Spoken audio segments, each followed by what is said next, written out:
اللہ تبارک و تعالی کے قرآن مجید کے بارے میں غافلانہ زندگی نہ گزاری۔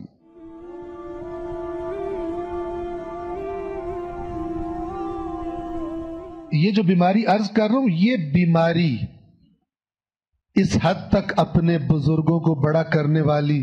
کہ اللہ کی کتاب سے بھی وہ بڑے ہو جائیں، یہ قرآن نے پوائنٹ آؤٹ کی ہے یہود و نصارہ کی یہ بیماری، اور یہ بتایا ہے کہ یہ سبب بنا کہ وہ اللہ کا رسول کہ جس کی نشانیاں بھی ان کو معلوم تھی کہ اس میں کیا نشانیاں ہوں گی، اور وہ واضح نشانیاں اتنی واضح کہ قرآن کہتا ہے جیسے اپنے بیٹوں کو پہچانتے ہیں ایسے رسول کو پہچانتے ہیں، اتنی واضح نشانیوں والا رسول بھی جب آیا ان لوگوں نے نہیں مانا سوائے ایک قلیل تعداد کے، اس کے دشمن بن گئے۔ عبرتناک ترین بات ہے یہ،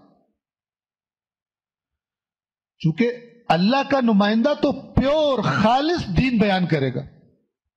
اور آپ کو پتہ ہے امام کے بارے میں جو امام زمان علیہ السلام کے بارے میں جو روایات ہیں وہ بڑا کلیئرلی بتاتی ہیں کہ امام کا بنیادی ترین کام، ان کا جو پورا سسٹم ہوگا وہ قرآن پہ قائم ہوگا۔ جس کا مزاج ہی قرآن والا نہیں ہے اور اس کو ادھر ادھر کی ہوائی فائرنگ سننے کا عادی ہے اور اس سے اپنے نظریات بناتا ہے، اس کو قرآن کیسے سمجھ میں آئے گا؟ اس نے امام کے ساتھ وہی کرنا ہے جو یہودیوں نے کیا رسول اللہ کے ساتھ، یا مسیحیوں نے کیا رسول اللہ کے ساتھ۔ ہاں اللہ کہتا ہے ایک قلیل تعداد جو خود واقعاً اچھے تھے اور ان خرافات کے قائل نہیں تھے، خود پاکیزہ تھے، انہوں نے جیسے ہی رسول کو دیکھا دیر بھی نہیں لگائی ایمان لے کے آ گئے۔ قرآن نے اپنی آیات میں بتایا ہے کہ اے رسول جب یہ آپ سے آیات سنتے ہیں تو آپ دیکھتے ہیں کہ ان کی آنکھوں سے آنسو بہنے لگتے ہیں، کیونکہ انہوں نے یہ حق کو پہچان لیتے ہیں، حق کو